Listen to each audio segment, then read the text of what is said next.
never slow up. No, I don't take shit. I got no love for the fake. Mr. Mind, introduced to anyone you think would enjoy hearing new and true intentions and first-hand reports. If you haven't heard the previous episodes of Mr. Mind 1 to 4, we suggest you start there and then come to this 5th episode. First, let's summarize what we've heard so far, then we'll get to today's intention. In the previous parts, we first heard the story of the murder of 2 Filipino women. One was a customs employee and the other owned a real estate agency. Both were killed in the Philippines. This massive online drug selling business he had gradually came to an end due to some legal restrictions.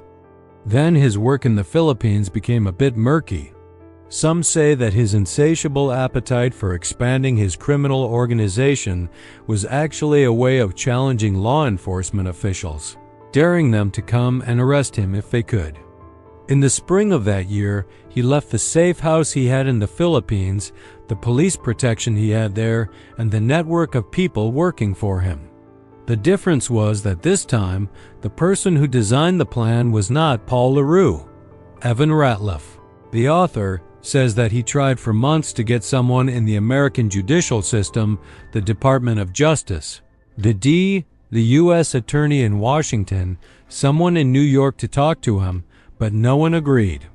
Every email and phone call he made to various parties received the same answer: no comment. We have no answer. And the official answer they gave was, there is no information that we can confirm, deny, or discuss with you at this time. Currently, most of the documents and information about Paul Roux are still classified. They are in court documents, and as long as the case is officially open, no one in the judicial system will say a word about it. He moved to Rio de Janeiro, Brazil. For him, it was a place where he could start from scratch. As soon as he arrived, he started a new business. The first move was to transport $120 million worth of cocaine by boat from Peru to a buyer across the Pacific Ocean. Another very lucrative and attractive offer came in. While he was finalizing this order, a chemical drug, what we call shish, in Liberia, Africa, or someone introduced by his acquaintances, contacted him and said that he had spoken with representatives of a Colombian cartel. You give us the chemicals, our deal is, give 100 kilos of meth, get 100 kilos of cocaine. We'll give you cocaine. First, they said, send us a sample of the methamphetamine you can help us produce. The place, the lab, and an expert to cook the meth for us. They wanted to produce methamphetamine, there's something else too. Sometimes he really talked about wanting to get out, wanting to quit. I need a corpse. A corpse that can be passed off as me. He gave them his account number and sent it to the Colombians. He sent the sample to Liberia. If you've seen and remember the show Breaking Bad, you've seen how it's made, almost 100% pure. The Colombians said, in return, only the capital of Liberia, and landed there on September 25, 2012. Thing left was for Paul Roux to go to Liberia and meet the cartel's representative. We saw that he was born in Zimbabwe and grew up in South Africa. There. A week later, they deposited enough money for 24 grams of the sample. The Colombians tested it and said it was clean. We are ready. Of course, who remember that for years Paul Roux talked about how the D was after him, that he took a flight to Monrovia. There are others, and many thought he was boasting and trying to show his importance. Of course, he talks about wanting to get a new identity for himself. In an online chat that one of his former employees sent to the writer, he says, it needs to have a death certificate that says it died multiple times. Not one of those birth certificates that you use once and it's useless. Then I want a birth certificate with a new name. I want something that will work for me for a lifetime. We don't know if he got the birth certificate he wanted and didn't use it, or if he didn't get it at all. But what actually happened is very different from what he was thinking about during that chat. In reality, when he felt danger, he devised another plan, even bigger and more elaborate than the one he had been executing until then. We heard the story of a ship that was seized. Then, the people involved in that ship case were either killed or disappeared one by one, and all clues led to Paul Roux. After that, we saw that, in a way that is not very clear to anyone, Paul Roux gradually got involved in arms dealing. He got into strange businesses that had nothing to do with drugs. It seems that a lot of money and power gave him these opportunities.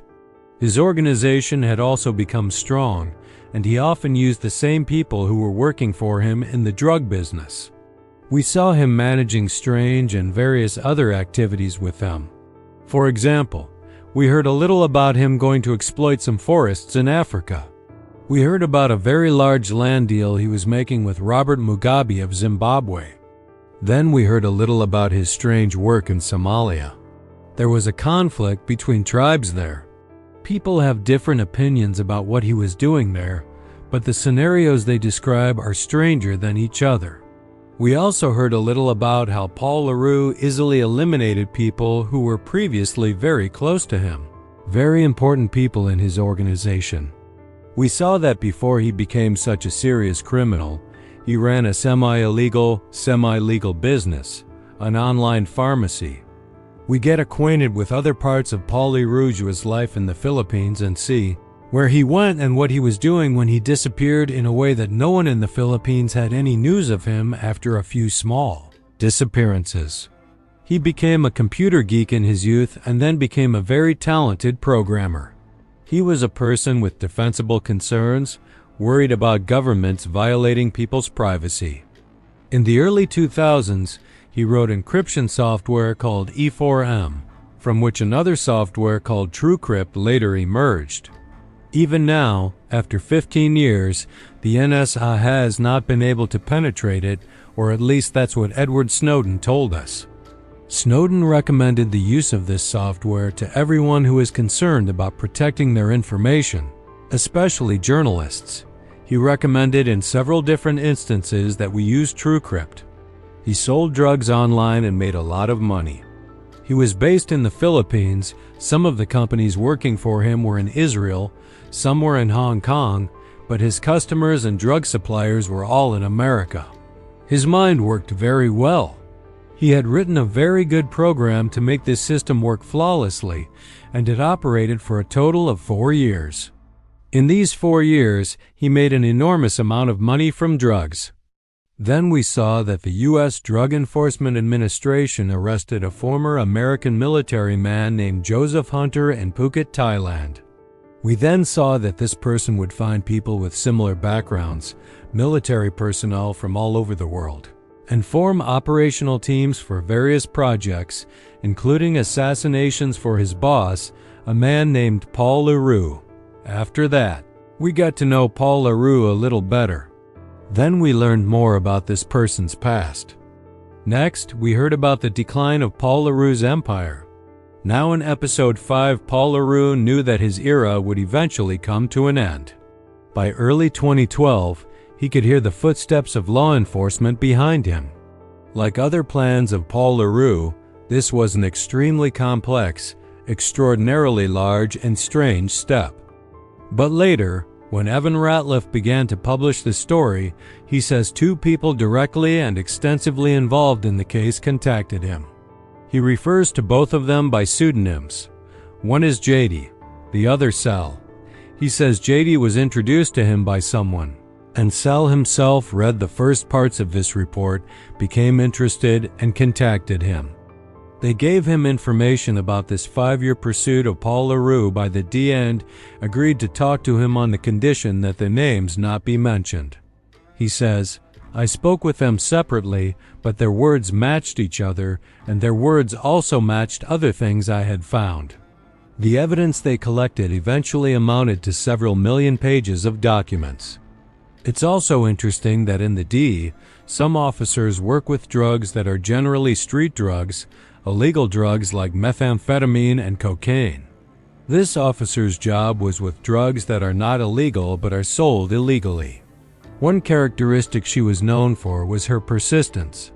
She saw a series of connections between things in the case that no one else had seen before and couldn't see. One of the reasons was that RX Limited was not just one site. It was an intertwined network of hundreds of websites. Their names were somewhat similar: Cheapreeksmims, net, https://www.google.com search, q equals alpha meds.com. But later, as the company grew, RX Limited opened its own domain selling company, the same AB Systems company in Israel. But that company, instead of selling domains to others, produced thousands of domains exclusively for RX Limited. All these names of different companies, each in a corner of the world: Florida, Panama, Britain, Holland, Romania, Russia, Philippines, a massive database of criminals, and the names they mentioned were all familiar to him. The important name that is naturally heard a lot is Paul Roux. By registering, for example, 10,000 sites a week, whenever one of them had a problem, for instance, it was blocked, they would switch to another one. Many of these sites were sites that RX Limited had actually hired, paying them commissions for every order. They would send customers to one of these sites. There are screenshots. We will put some of these websites' images for you to see. It's interesting. They also had a system where they could change the names of these websites instantly. And ultimately, they helped me understand how the US government was able to take Paul Roux down. When email services blocked these sites, RX Limited and its associated sites would open a new site. Then those would block that site too. This cat-and-mouse game continued. After years of collecting data, they realized that more than 25% of the domains they blocked were created by this AB System company. In 2012, a private company that investigated the online drug sales market said that more than half of the online drug sales business worldwide was connected to this AB System company. For example, they would see where this FedEx account came from, who owned it, who opened it, what the email addresses that the pharmacies were in contact with were, where they came from, and they would follow those. They would go to the different websites where the company was selling drugs and gather statistics to see what name was associated with this website, where it was registered. Then they would see who was paying the people whose names were on these websites. They would see where the servers were, and so on. Another thing he says he understood from his conversations with them was that Paul Roux once told him, "I have dealt with many international drug traffickers and criminals." These officers estimated that something close to 700,000 prescriptions were filled and drugs shipped for RX Limited. I have worked on many of their cases. Each package that arrived had a label showing which doctor had written a prescription. Then they had to go after those doctors. For example, they would go after doctors who were connected to a person named Elias. They would go there and see that, yes, he had a clinic. He had been running this clinic for 15 years. It was a family clinic. He also now had a case with the DE. The main issue is that there is no proper relationship between the patient and the doctor. For example, someone ordered a series of pills, filled out a series of forms, and they approved it. We will put the arrest warrant and its details on the weblog for you to see. Paul Roux is by far the smartest drug trafficker I have encountered. One of these orders came from a pharmacy in Chicago. They then obtained a search warrant for that pharmacy. They went there and saw that, yes, there were FedEx boxes in the back, ready for shipment, full of drugs. Then they obtained a search warrant from the FedEx shipping company. They went there, looked at the documents, and saw that a company across America was sending a lot of drugs from one FedEx account. The company's name was RX Limited, and they had nearly 60 pharmacies that were sending drugs using this company's account. The most common drugs they sold were Fioricet, Soma, and Ultram. A decade before the opioid epidemic became headline news, the D had realized that online pharmacies were flooding American streets with prescription drugs, delivering them to consumers in the U.S. To combat this, They had designed several operations: Operation B-Watch, Operation Cyber RX, Lightning Strike, Tex RX, Control-Alt-Delete. These were successive efforts to stop this business. In the summer of 2007, a D officer began ordering drugs online from various websites. In the months and years that followed, this D officer and her colleagues built this case against RX Limited. Their method of operation was to first gather as much information as possible. Among the 60 pharmacies that were using this account, 2 of them belonged to a 70-something-year-old man named Charles Schultz, whose story we heard in episode 2. In short, in October 2007, as we said, one of these officers started ordering drugs from various RX Limited websites. Then, the police officer JD tells Evan Ratliff, the author, that it took them a while to put these pieces of the puzzle together. RX Limited's marketing strategy was to send spam emails to every email address it could find. In the early days of RX Limited's activity, employees would constantly go to regular websites like GoDaddy, buy domains there, and open new websites. A research center called Spam House says that they created a list of the worst spammers, those who send spam emails so that email providers could block them more easily. Evan Ratliff, the author, says that when he spoke with these officers, he knew how similar the process they went through in building the case was to the process he went through when he was writing the report. Before Paul Roux started creating these accounts in other people's names, he had worked a little under his own name. The author says he himself had noticed this. For example, a company that we mentioned earlier was sued in Florida. It seems like someone who doesn't want telemarketing companies to call them registers their name somewhere, and someone had registered their name there, and RX Limited contacted them, and they filed a complaint, and the company there was in Paul Roux's name. Tens of millions of dollars from American customers were entering the accounts of Paul Roux's shell companies in Hong Kong. Then these were connected to an account that Paul Roux himself controlled, and from that account he would send money all over the world for various operational expenses, for example to that Israeli call center or to pharmacists like Schultz. We had previously seen that Paul Roux had many Israeli employees in these call centers and so on. Now we understood that he also recruited some young Israelis for operational posts, including a man named Shlomo. This was the same event we mentioned that led to him losing a large part of his business and later being forced to close down the call centers in Israel one by one. We were still hoping, he says, to finally get his voice on one of these wiretaps we had here. Robert McGowan also tells a very similar story. McGowan, whose story we heard before, was a Zimbabwean who had worked with Paul Roux in the business of cutting rare trees and exploiting forests in the Democratic Republic of Congo. He later realized that his name had been used to register this AB Systems company and a series of other companies. And in 2010 and 2011, he had tried to remove his name from these companies, and then his situation had worsened. In 2011, he saw that his name had been used for Southern Ace, a company whose name appeared in a UN report for establishing a military force in Somalia, and so on.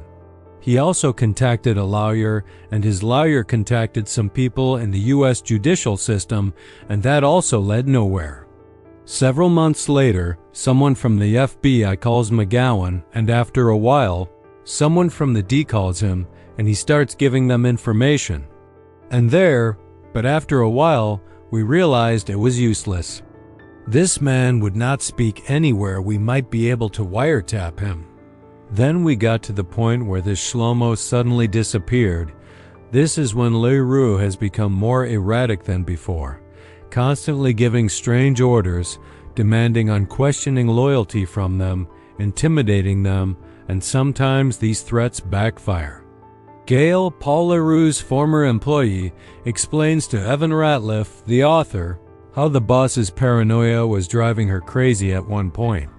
She says that in 2011, Paul Roux practically told her that he had killed David Smith.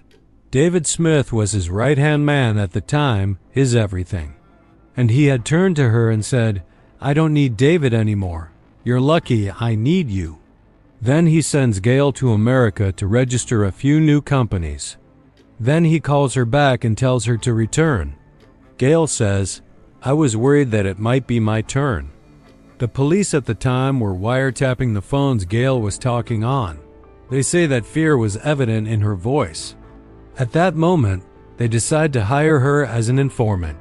However, they hesitated until she herself took action. She jumped and returned to the Philippines. When she returns, she is in such a bad state that she admits herself to a psychiatric hospital in Manila. After a few weeks, she decides to go and find Paul Roux. Ratliff says that several years after this incident, now that she is sitting across the table from him and talking, he can still see her stressed state. And a friend of his, who had come there and was working for the organization, tried everything but couldn't find him. Now we leave these Israelis in the Philippines and go to the other side of the world, to America, to see how the police are doing. Let's hear the story from that side, that in Minneapolis, America, D officers were getting results. However, the exact size of this man's empire is not very clear. Of course, local authorities never gave a proper answer to this request. When the ship MV Foch, whose story we heard in the previous episode, was seized, the D knew that Paul Roux was behind it because both La Plata Trading and Red, White, and Blue Arms companies connected to that cargo had connections with AB System in Israel. The fact that Paul Roux was on that priority target list in 2009 meant that they could spend more money and resources to track him down and work on his case.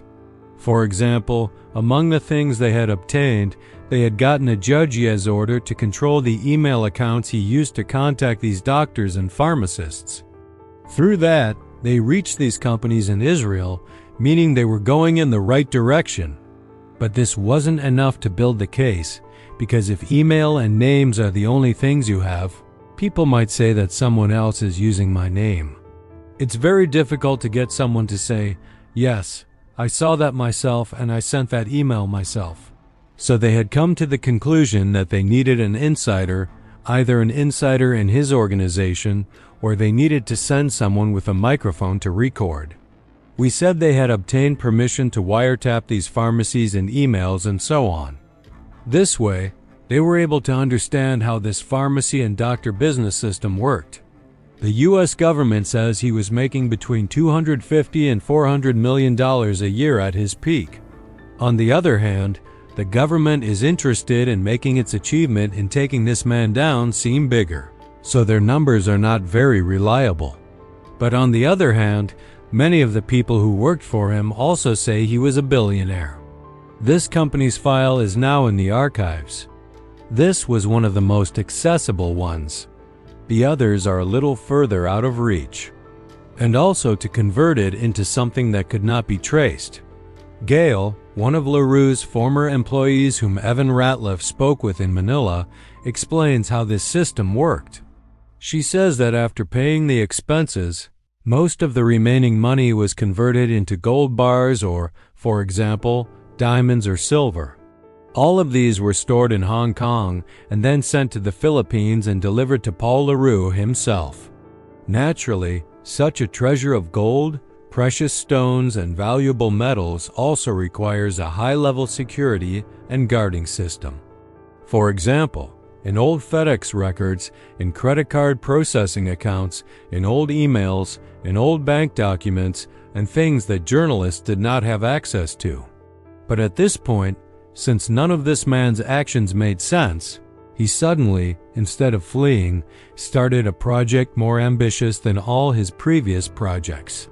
Unaware that this project, the project of producing and selling meth to a drug cartel, was a trap that the U.S. police had actually set for him.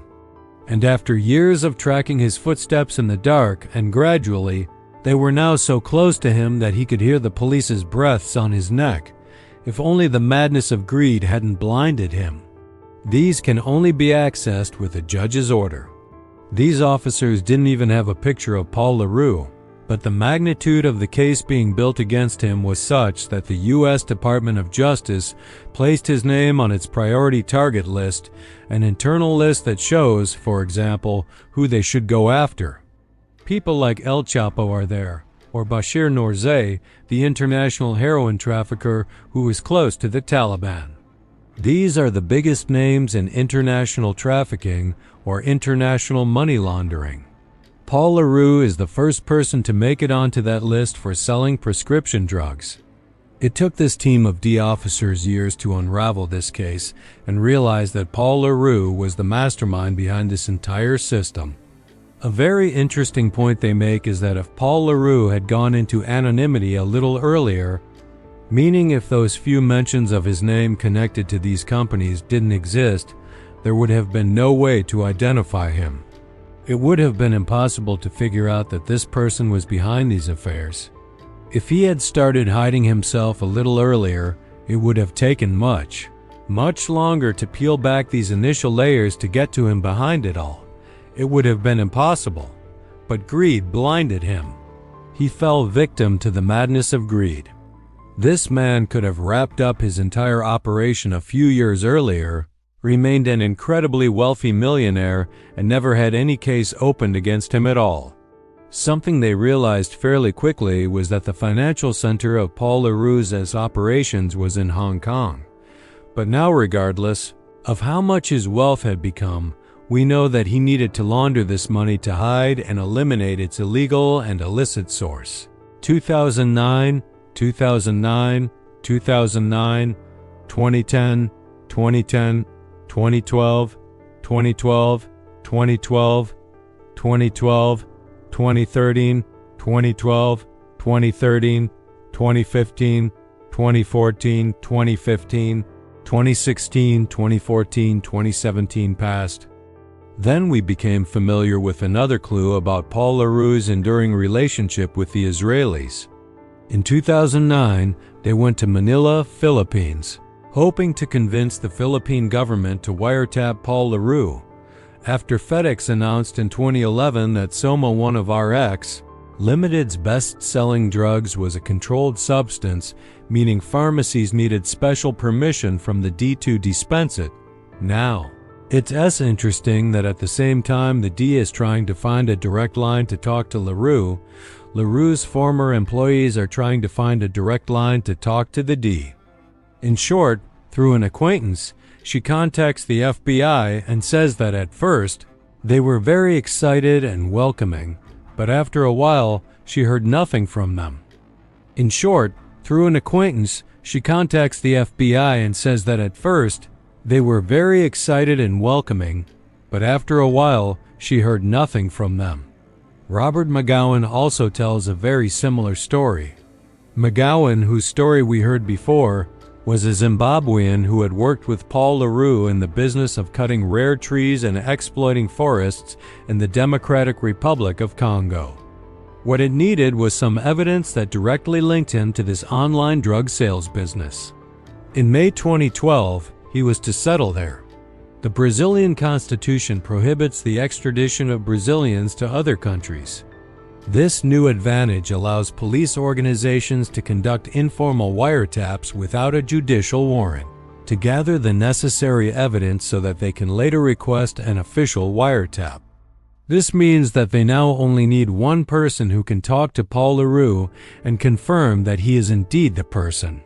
This is when they went back to Robert McGowan. Several months after McGowan had gone to the police and talked to them, a D officer contacted him and told him to call Paul LaRue. About 6 months before this, McGowan had gone to Manila to see Paul LaRue to start this forest exploitation project. Now they call again, while the DA is listening to the phone, to follow up and see what happened, for example, why they haven't started the work, and so on. He says that the police didn't tell him what to say or not to say. I acted very normally. I took the number and started talking. Not only Brazilians, but also the parents of Brazilian children have the same responsibility regarding extradition. He says, don't buy land, don't buy houses, because these things are easily seized and taken from me. Besides marital arguments, they also got very important other things in their wiretaps. For example, in April 2012, they heard Paul LaRue, or one of his close associates, talking about a shipment of chemical fertilizer that was supposed to pass through Hong Kong. The D immediately informed the Hong Kong police. They went to the rendezvous point and discovered 24 tons of ammonium nitrate fertilizer in 960 small packages, labeled as sodium chloride. They say these materials were enough to make explosives 10 times larger than what was used in the Oklahoma City bombing. In the documents for this shipment and the lease agreement for the warehouse where the cargo was discovered, they find the name of the Israeli, Shlomo. This means that police from other countries cannot come and say, "Give us this person so we can take them to our country and prosecute them." And the D thought that after all these years of hard work and effort, Paul LaRue had played a bad trick on them and was out of their reach forever. JD, the police officer who talks to Evan Ratliff, says that LaRue went to Brazil and had a Brazilian child specifically to prevent his extradition to America. He made 2 short trips to Brazil in 2011 and 2012, taking some of his Israeli colleagues and $1 million. Documents found by Evan Ratliff show that in 2011, he registered a company called Rainbow Force in Brazil, which he says has 10 employees and provides programming services. Another thing he did was buy 2 very luxurious apartments. In one of them, he lives with his Filipino girlfriend and his newborn son, and a nanny. In the Brazilian immigration office documents, however, LaRue introduces that woman as his wife, and of course, at this time, he is still married to that Dutch woman. In the other apartment lives his Brazilian mistress, whose name also appears in the registration documents of this Rainbow Force company. After a while, he also has a child with this woman. Then they started talking to police in various countries around the world to complete their evidence. And only then did they realize how much they had underestimated the layered security system Paul LaRue had built around himself.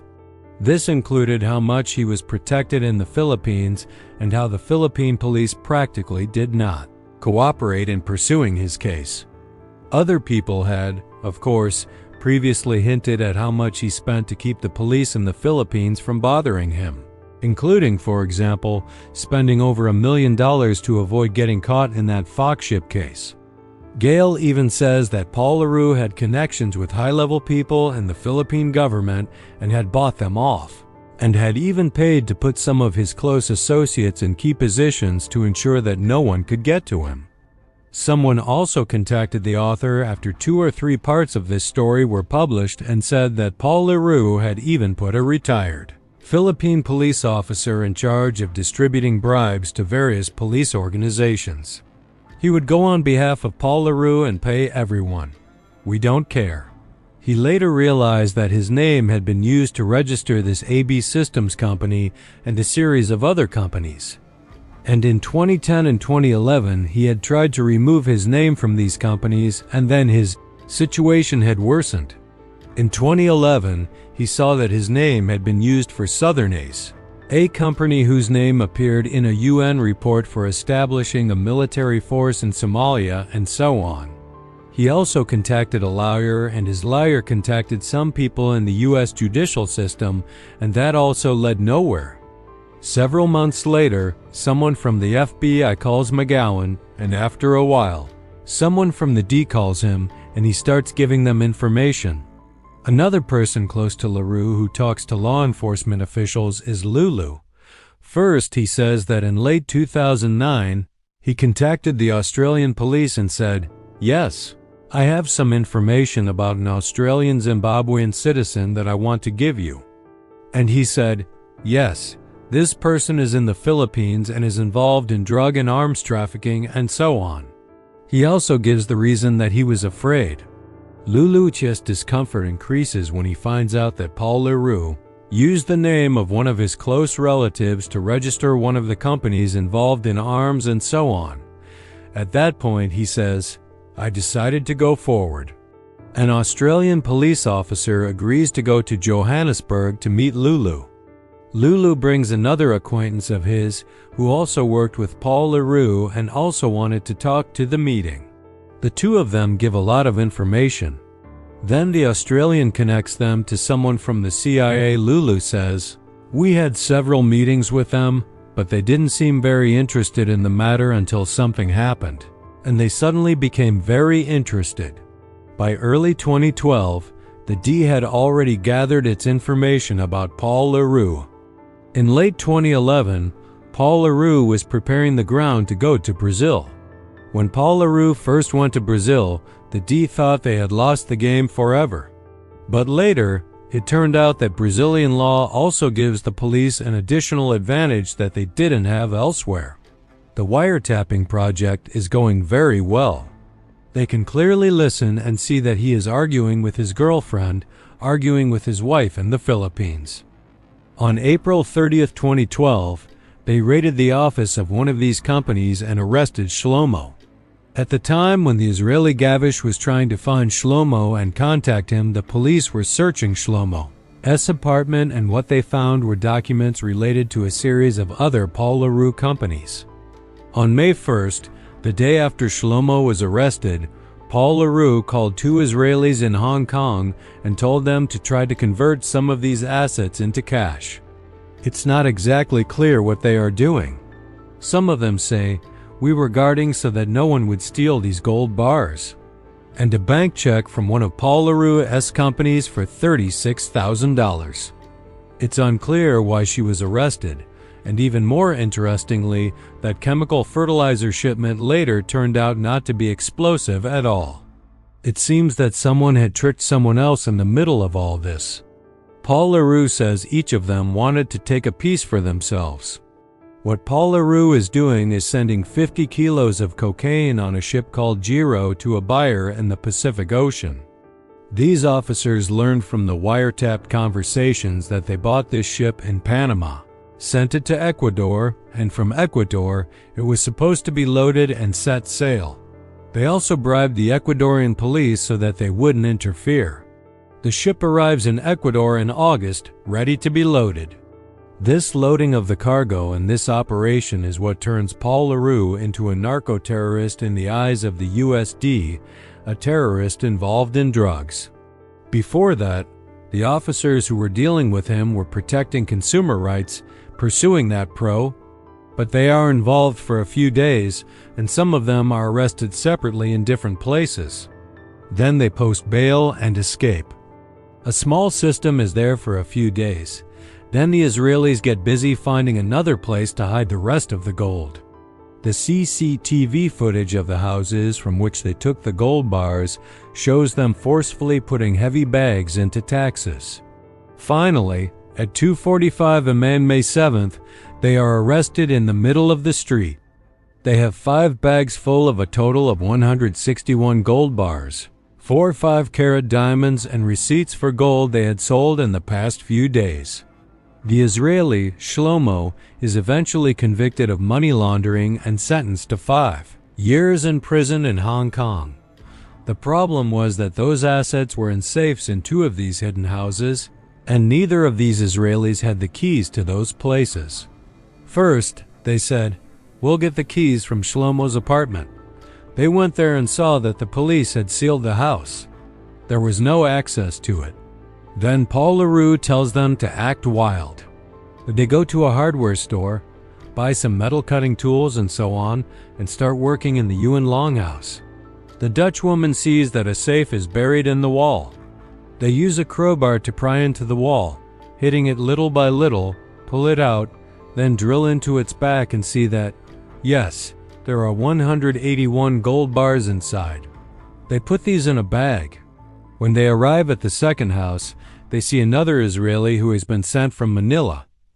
This person's job is to open locks. He opens the lock and they go inside and start opening this other safe. In short, by May 2nd, these 3 or 4 Israelis had loaded a total of 342 gold bars worth around $20 million into their bags, got into a taxi, and according to Paul LaRue's instructions, went to a very cheap area in Hong Kong, a place he had given them the address for, a very youth-friendly hostel. In the next 2 days, they, along with a Filipino named Gerdo, took turns returning these gold bars piece by piece to Meddler, the Swiss company they had bought them from.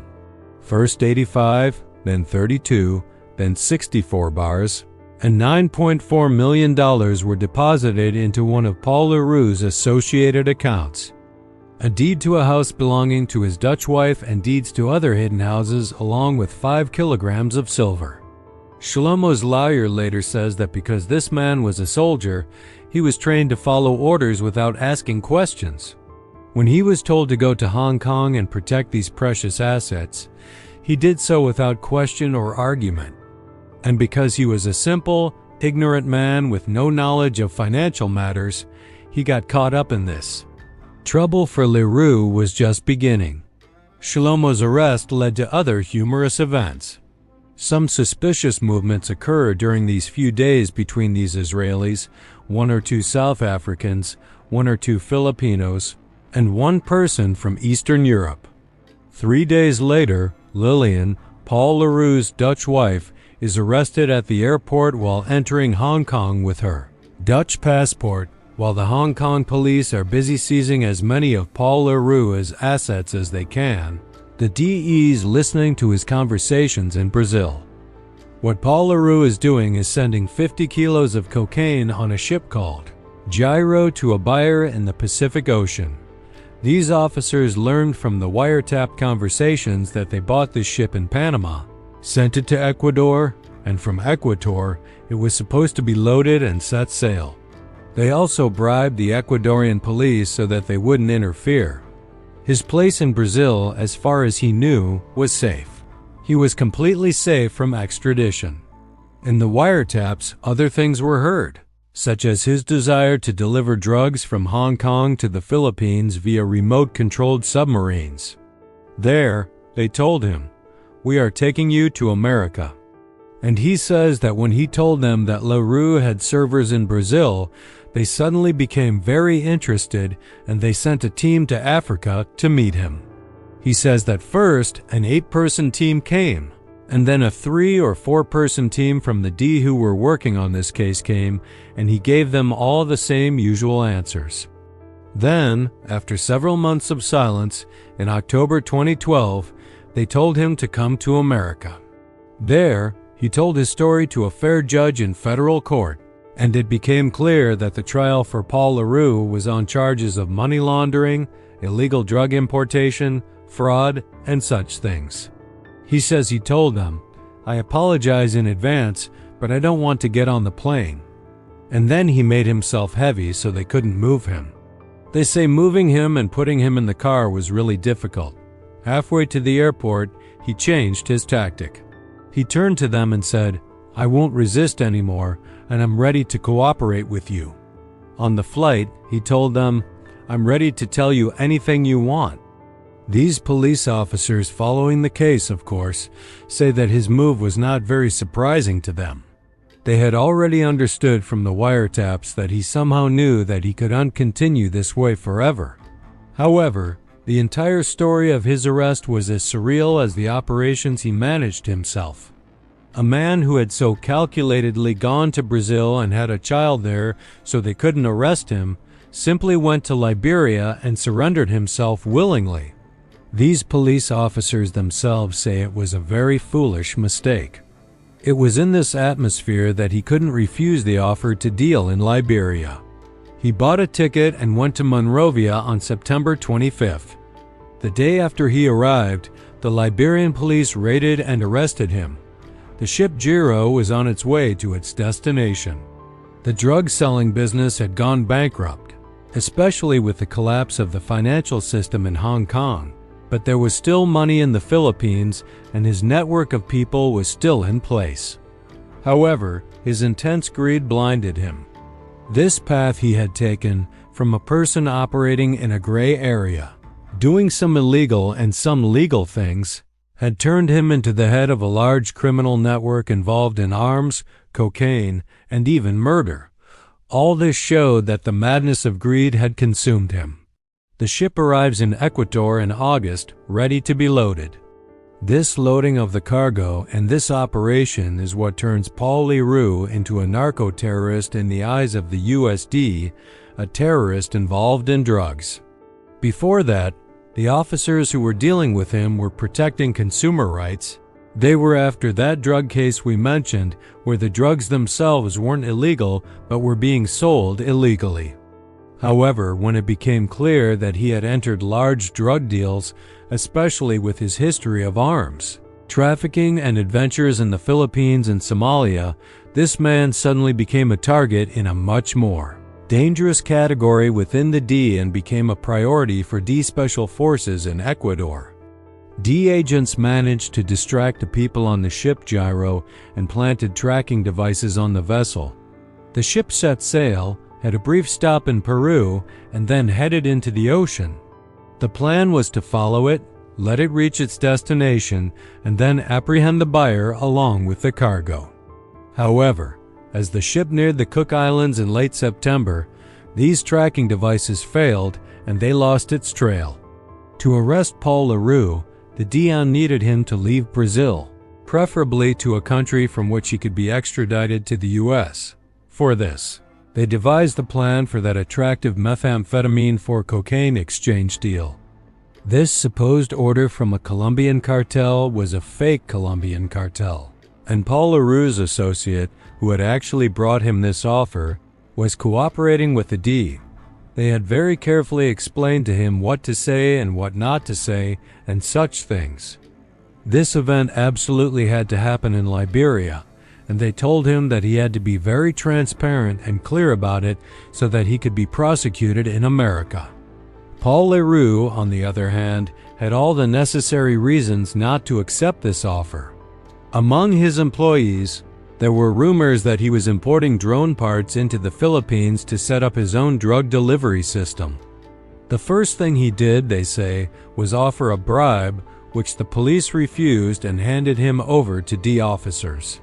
Throughout 2011, Lulu continued to talk to these American officials, and he says that when he told them that Roux had servers in Brazil, they suddenly became very interested and they sent a team to Africa to meet him.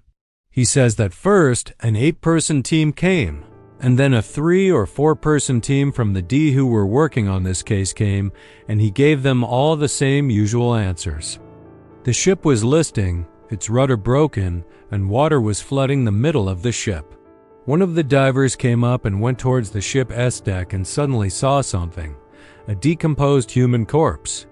They quickly fled, got into their own boat, and went towards Niafu, and from there, they called the police.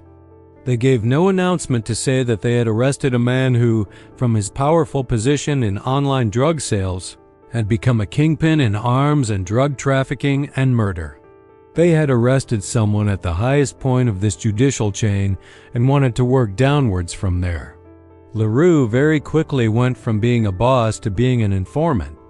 They say he leaned towards the microphone and, with a very proud look, said, "Allowed?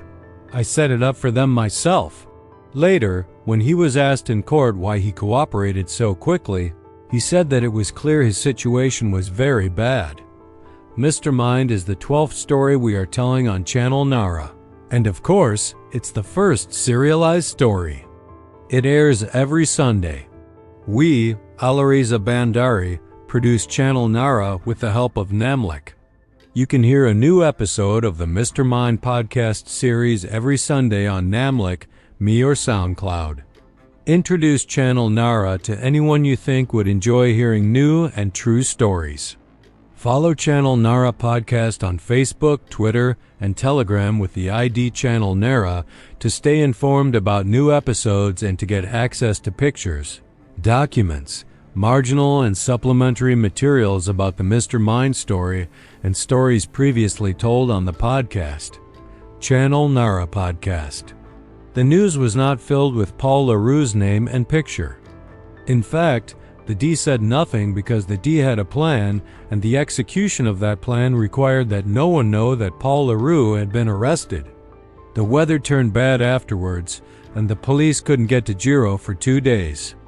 When they went to investigate, They found that, in short, the entire cargo was something like 204 kilograms of cocaine, worth about $120 million if it reached the streets of Australia, where they estimated the ship's destination was.